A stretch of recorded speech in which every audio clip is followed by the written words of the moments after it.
Hello, everyone. Welcome to Hash It Out. I am your host, Toya Zhang. Today with me is Angel from Banxa. Welcome, Angel. Hello, everyone. How are you? Great to be here. Thank you for hosting me, Tonya. Thank you for joining us. Um, Give us a background about Banxa and your experience and your position here. So I'm suppose many people haven't heard about the name Banxa. Yes, absolutely. Banxa is one of the leading on and off ramp solutions for the Web3 space. Um, we've been in business since 2014, so one of the earlier providers in this space.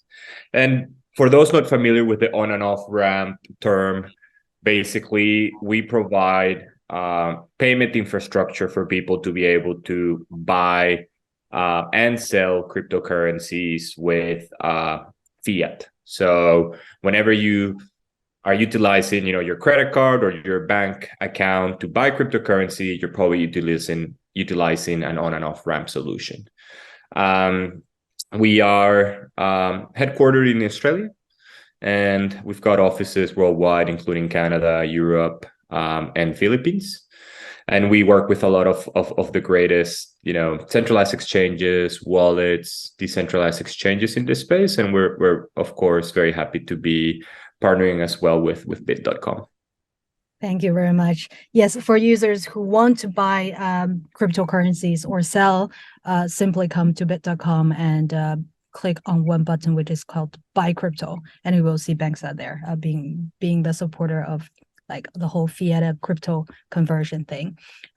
So I'm very curious about this specific segment of the industry from fiat to crypto. What kind of qualification for someone to provide such a service? So where does this all start? Yes, of course, a good question. Of course, buying and selling cryptocurrencies is becoming an increasing more uh, difficult and regulated process. I think um, we are, of course, dealing with the traditional financial systems, and in the purchase of in the process of allowing for purchase of cryptocurrencies. This is where we've seen a lot more of the regulation focus in various countries. So everything that we do at banks really starts with that regulatory and compliance infrastructure piece first. In some countries, you may be required to have specific license holding or registrations with financial institutions to be able to provide a crypto exchange service or be able to sell crypto assets to users. Um, After that regulatory process, then it really becomes a payments conversation. So we, of course, provide card processing in over 130 countries, but we also acquire and integrate into our solutions a number of local payment options in various markets globally. In a sense, we want to give users as many choices as possible in how they want to acquire cryptocurrencies. And by also having access to this bank transfer infrastructure, we can allow for the cash out piece as well, which is one of the major pain points when entering the space. A lot of the times it's easier to buy crypto, but then if you have to go back into fiat, it can be somewhat of a challenging situation. Of course, when we look at compliance, there's a whole big piece around anti-money laundering and KYC requirements, which of course I think the crypto industry has evolved a lot and it's become somewhat of the norm. We of course also ensure that a lot of our users follow KYC AML laws depending on the regulation. You may have to perform a KYC flow in your first purchase, but hopefully after that, it would be a very simple process for you to buy crypto assets. Thank you. That's give us an overview about how the business started. Then how the business grow then? Like in terms of the scalability, you need to go country by country and acquire different compliance licenses. And from my understanding, Banxa now has supporting over 20 kinds of fiat currencies. So Yes. it's over time, like like what's the process like?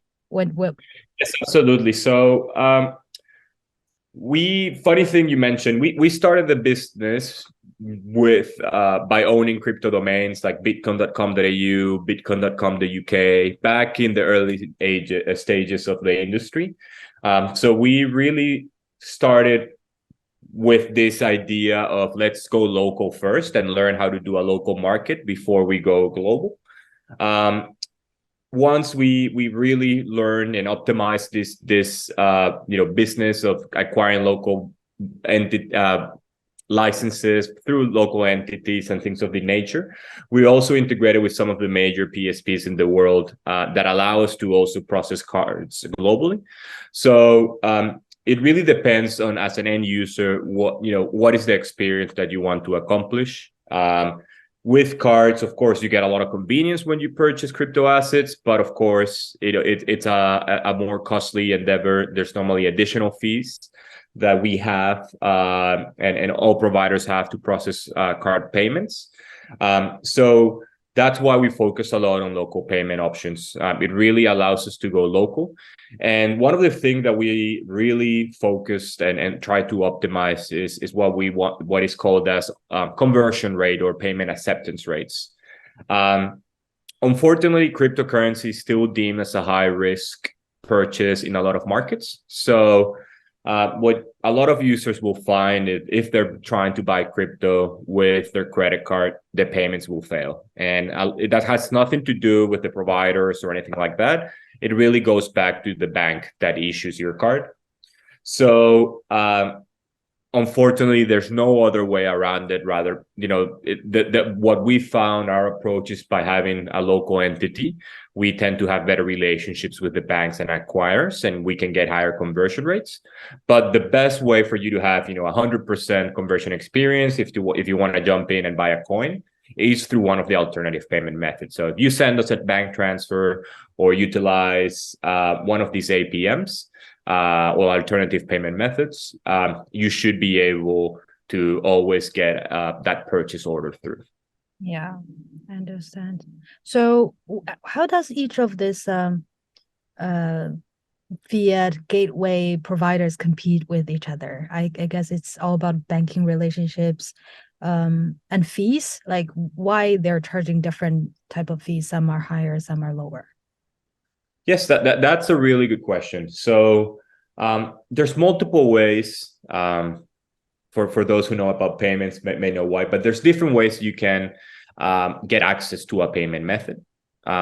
There is sometimes the route that is basically go through a payment solution provider that you can connect and get access to various markets. Of course, through these options, you would be operating in a country without a local entity or without a local license. A lot of the countries in the world, regulation is not as advanced as, sophisticated like the US, Europe, or Singapore. So this is an option for them to offer a service. However, it becomes a more costly endeavor because you have another supplier that has, additional cost on the transaction as well. But also they open themselves up for a potential risk that if regulation tightens up, they won't have, they require licenses to remain operating in that service. And we've seen that happen in a lot of countries already. So the other option is what we do in a lot of markets, which is we actually go at the local level. We open an office, build a team, get a license, and then acquire the payments like a local business. So this, of course, is a significant higher investment, but then reduces the fees for the end user. So that's, of course, one of the initial benchmark, which is fees. But there's also a lot that happens under the hood, under our solutions that might not be as apparent. Of course, there is fraud management or chargeback management, which can be a significant pain point for providers. So that tends to be baked into pricing as well.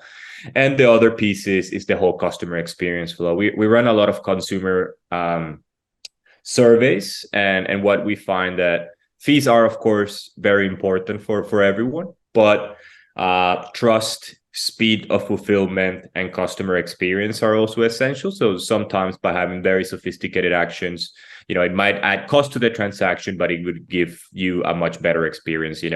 If you want to buy, buying cryptocurrencies can produce a lot of anxiety. You sometimes, see your funds being deposited, and it can take, hours sometimes for you to see coins. So we really try to optimize on how quickly you get access to your coins in your wallet and be able to, trade or enjoy the benefits of cryptocurrencies. Yeah, I agree that the user experience is actually well, I agree that like the top one for our user to consider using which channel would be trust, because especially this year after everything happened, is like I need to recognize this brand, knowing that it's compliant, knowing that they will not steal my money away and like disappear. The other would be user experience. So not only like buying crypto, so many people just stopped in front of KYC and I said, oh, I need to fill in so many information. You know what? I don't need that BTC today. Probably tomorrow when I have more time. So you also offer many types of cryptocurrencies. What's the decision making process? Like, am I already adding, for example, Cardano today or XRP today? Like, because being listed in your platform is also a big recognition for the token. Yes, of course. So we, of course, support a lot of the major cryptocurrencies in the space.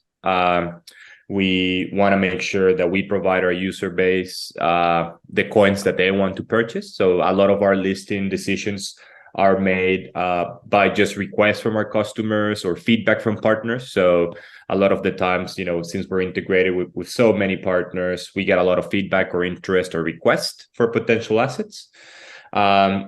We also have our own listing organic channels. So if a project wants to potentially get their project onboarded or listed in through our fiat rails, you can go directly to our website and request interest. There's normally two major things that we look into when we support a new asset. The first one, of course, is the big compliance piece. We need to make sure that the tokens that we support, of course, are not securities and don't have any major red flags when it comes to regulatory concerns. The second piece is adequate liquidity. So a lot of the times we use various liquidity providers to fulfill our orders. Sometimes they can be centralized exchanges, or in cases decentralized exchanges. So we need projects to be mature enough that we have adequate access to liquidity. So unless there's liquidity pools that are deep enough in Uniswap or PancakeSwap, or you're listed on a centralized exchange, then it might be slightly too early to start thinking about Banxa. But if any project is at that decision, reach out, come directly through our website, and we'd love to see how we can help. Understand. Okay, that's a notice to all the project owners, token issuers. So let's move on to some macro stuff. Like I would very much looking forward to your opinion, because you must host a lot of data about this thing. Is there any specific region that is noticeably buying more crypto than the others? Like we're looking at a global level. Yes, I mean that's a really good question. I think through this year has been a year that we've seen so many unbelievable situations in the cryptocurrency industry. We've seen so many debacles. The whole Luna, Terra Luna, and FTX have been quite a significant tests of the resilience of the industry. And I believe there's two major types of user base that we see at Banxa. There are the ones that are buying crypto for investment or speculative reasons. These are the buyers that will follow a lot of the standard industry, volumes and industry trends. So normally we see, our biggest regions that we support is the US, Europe, is where we see the biggest volumes through, especially when prices can be really low. You see a lot of people buying the dip. But then we also have various regions that are more utilizing crypto for actual adoption, and they're utilizing, purchasing crypto either in gaming or NFT marketplaces that have different purchasing behaviors. They're not so it's not so dependent in the volatility of the industry. It's more of a recurring and returning purchasing. So regions like Latin America and Southeast Asia are two of the regions that we see consumer behaviors with the most returning purchases. So I think it says a lot about not only the economic factors of these regions, but also the wave of adoption that you can see in countries like Philippines, Indonesia, Argentina, where crypto is playing a significant factor in how they handle remittances, and also how they interact with gaming applications per se. Interesting. That's also sort of similar to my observation as running a like exchange business nowadays. So the biggest adoption regions would be Southeast Asia in population wise.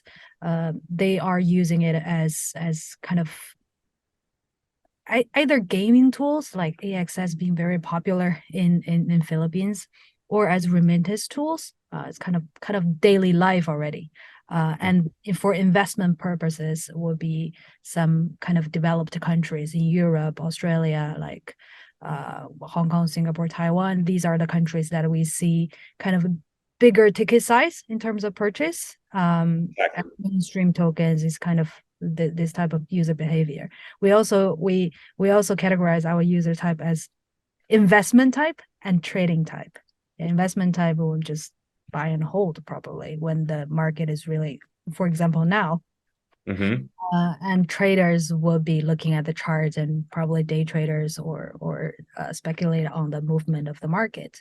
So that's what we've seen. I think crypto markets is really different or fascinating in a way, where it's different from previous businesses. Like previous, it wouldn't be such a business model like Banxa exists. There is no such an entity that is going to a local bank, open a bank account and say, hey, I want to sell different FX from this. So correct. Yeah. So do you think this business model will last? How will this whole landscape of the market going to evolve? Different players, their roles. How do you think it absolutely? I mean, I think we're still very early in the wave of adoption, specifically of decentralized applications. I think we've seen also some of the key learnings from this year has been that decentralization matters, and anyone that's in Web3, I think this is one of the core reasons we got into this space. Mm-hmm. A lot of decentralized applications will need to have simplified systems in how do they onboard users. If we really want a big wave of adoption for people to go directly into applications, it needs to be simple. You cannot go through a year or 2 years of YouTube videos to be able to enjoy a Web3 app. And that's kind of like the main challenge that we want to fix, and that we're trying to fulfill. Of course, right now, historically, we've been positioned about allowing people to buy crypto, but as you see our product evolve, it's probably going to be a lot more focused on the utility side of things. How can we power the next big Web3 gaming or metaverse, where I want to buy that specific NFT in the metaverse with my card, and I don't care about what happens in the back system. I don't want to interact with a smart contract myself. I just want to pay for it. So these are probably the key challenges that we are currently building and aiming for to execute at Banxa. The second piece again is regulation is coming, and it's coming here quickly. So in order for most of the space to have access to a global audience, companies like us are going to play a key role, because it's going to be very costly, or it's going to take a lot of time for a lot of institutions to be able to learn, or projects to be able to have regulatory approval in all these countries. So it's probably easier for you to partner with a company like ours that already has that infrastructure than try to amass that yourself. Now, if we think about, the 5 to 10 year horizon, what happens when everyone is on chain? Like, hopefully crypto made it, adoption is here, and most of the transactions of our day-to-day is happening on chain.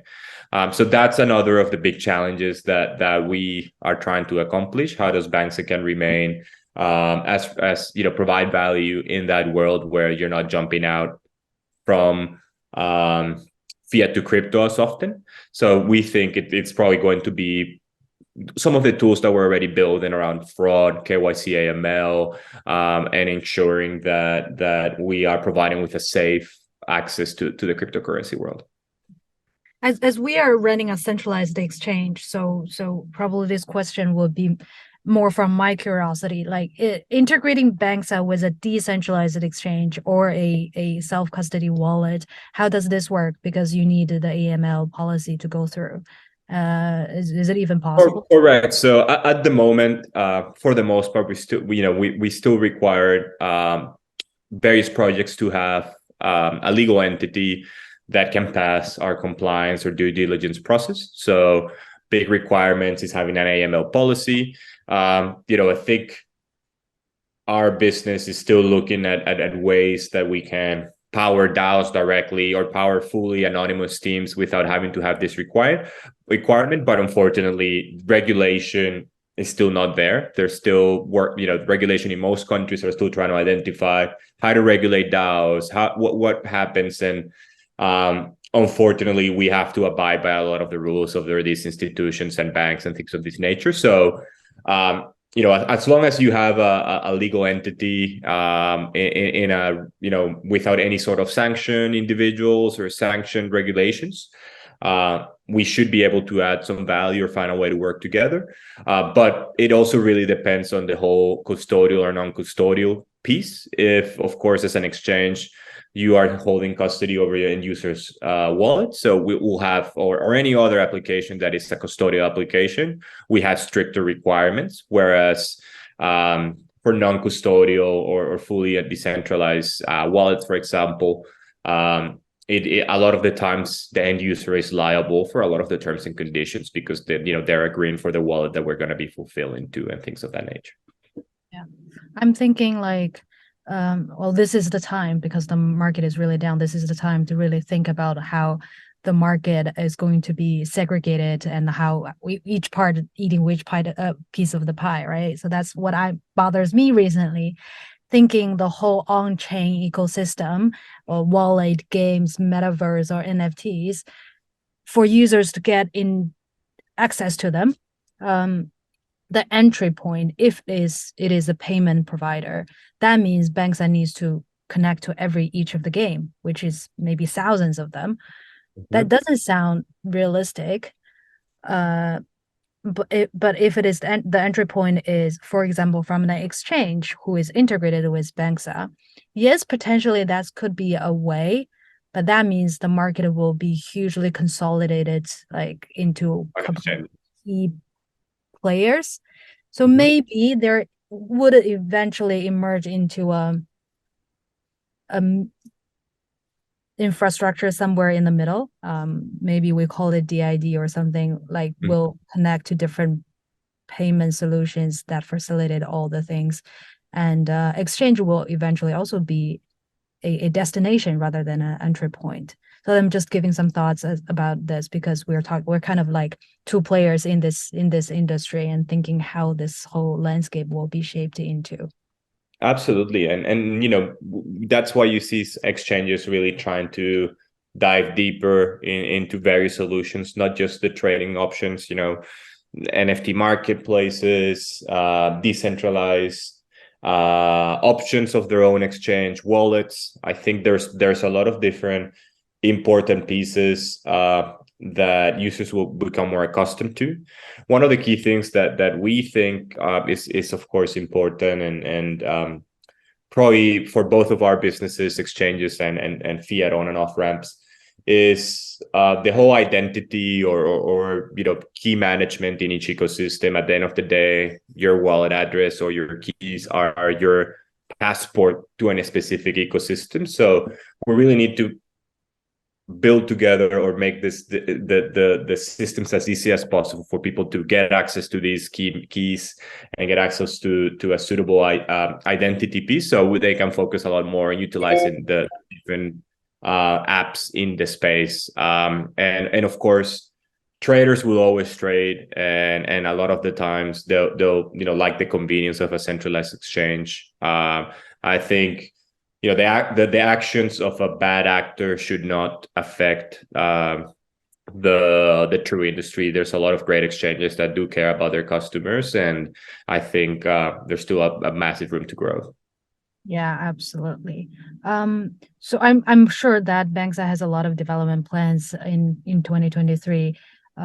One thing I was actually talking with your colleague a couple months back, I said, because Bit.com is a spin-off of Matrixport, and Matrixport is also integrated with Banxa. I said, like, I need to register again, even though I'm already Banxa's client. If I want to buy on Bit.com, I need to do that again. So is there any new kind of features that you would like to share with us? Yeah, so hopefully that pain point is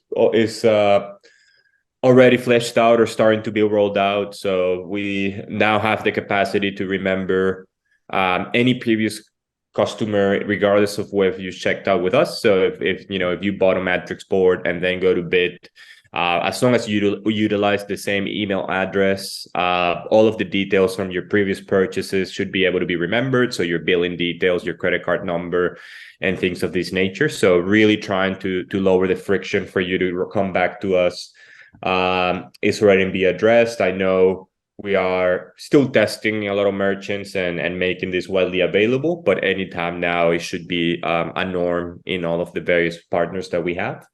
That's, of course, there's a couple of exciting features as well for exchanges. For example, I would imagine you guys are collecting KYC information yourselves as well. So we are soon going to be allowing for KYC reliance options. So if a user goes to bit.com and does KYC, then we'll be able to, through the backend, get as long as they agree to the data sharing, of course, we'll be able to get access to that KYC without them having to go through another hoop. So again, it's not just on the bank's systems; it's also going to be within our partners. We really want to make sure that users can transact with less clicks. I mean, I come from an e-commerce background, so I've always known that any additional click is a loss of a customer or potential of churn. So we are rolling out some really new exciting features for our centralized exchange partners to really allow users to, I think, go from 36 clicks, I think is what it takes you right now to purchase through Banxa in most places or most centralized exchanges, to 12. So significantly lowering that initial purchase friction that you mentioned. And a lot had to do with that KYC, multiple KYC collections and things of that nature. We also have a very new exciting product, which is our fiat to NFT solution. This product allows marketplaces or games or anyone that's really minting NFTs to process to offer users a credit card purchase option. There's a handful of various integration options. There's some for primary markets and some for secondary markets. But really what we're trying to do is take all the learnings and all of the robust payment options that we have for fungible assets and bring it to the non-fungible space. Yeah, that's exciting. But the fact that the NFT market need to grow themselves as well to get back the popularity that as they back in 2021. Yeah. Okay. Well, we will, because by the time this episode is released is probably at the end of 2022. So I would like to ask, what's your forecast of 2023? It's going to be a difficult one. Any perspective? I think we are in a place in the space, you know, whatever you want to call it, the bear market or the crypto winter. Unfortunately, it will be a challenging time for a lot of the builders in the space. I mean, access to capital and financing is not the same as it once was. There's going to be significant challenges to onboard new users. Unfortunately, it's something that we're starting to see in the downturn of the last few months. But on the positive side, we have never seen so many teams focused on building great products and focused on building better user experiences and UIs for the space. I think what we're trying to do at Banxa, and I think what a lot of players are doing across the space, is this is the perfect time to allocate engineering resources to those tasks that at some point seem a little bit too challenging or too difficult to accomplish. But it's a good time to really invest early to ensure that when the next big wave of adoption comes, we're all ready to onboard as many users as possible. I think there's going to be a big focus on and whether this is positive or negative, it really depends on the I think it's not gonna be avoidable, which is a key focus on regulation. I think there's going to be some big shockwaves with this last FTX situation, unfortunately. So projects will have to be a lot careful in how they market themselves to retail buyers, and I think hopefully some of the learnings are that we need to focus a lot more on the utilities behind the industry and how to really look at blockchain technology as a useful technology to bring value to users' lives rather than just the hype and pump and dump fallbacks that the industry continues to be so focused on. I'm positive. I think I don't know if the worst has passed or not, but I think that everyone in the crypto industry has a very thick skin, and we've all learned to be resilient and continue to be passionate to build in this space. So, regardless of whether you're up or down as a trader or as a business owner, you've got scarce resources. Keep believing on the vision of Web3, and I think ultimately next year we'll start seeing again some positive traction. Thank you very much. I think after 3 arrows, we all thought, oh, the worst must have already gone. And then there's a bomb at FTX. Then there is another bomb at a Genesis, which is waiting to tick. So from my perspective, it's when there is bear market, there is no easy money for there will be more reasonable projects coming up and kind of infrastructures or technology.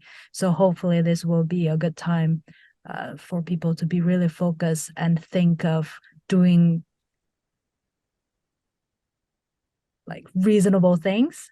Mm-hmm. And also, I think during every bear market, the wallet number or like on-chain wallet number or token holders number will increase. On the contrary, like of what people thought people will not be able to be interested in buying. Actually, it is increasing. So if from your backend, if you see the number increase, like more people are still getting interested in buying Bitcoin or Ethereum, let us know. That would be positive news to share as well.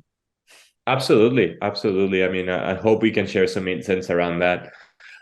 We still see, last month, for example, despite the FTX chaos, we saw for the first time in months a lot more activity and volumes coming through our systems. So I think a lot of users use this as an opportunity to buy the dip. So I think the reality is that Web3 and crypto solves a lot of problems for a lot of countries in the world, and we can go back to that initial question that you asked me about user adoption and where are we seeing purchases. I think it's a good time to continue to see the positives around how crypto is being used in Ukraine, how crypto is being used in South America or Africa or Southeast Asia, and that those users are going to remain. And as long as the experiences improve and the utility improves, more and more users are going to come in. So yeah, maybe definitely access to funding is not going to be there, but there will be more and more users, and there's still a massive piece of the pie to grab for a lot of the players in the space. Yeah, thank you. I'm going to name this episode. Andrew said, despite the FTX chaos, people are still interested in buying Bitcoin. That could be a good one. That could be a good one. I'm sure you'll get lots of clicks. That's all we want. Thank you very much, Andrew. Thank you for your time. No problem, Toya. Appreciate the chance to chat, and yeah, hopefully you have a great rest of the year and then an awesome start of 2023. Thank you very much. Merry Christmas and Happy New Year. Likewise. All the best.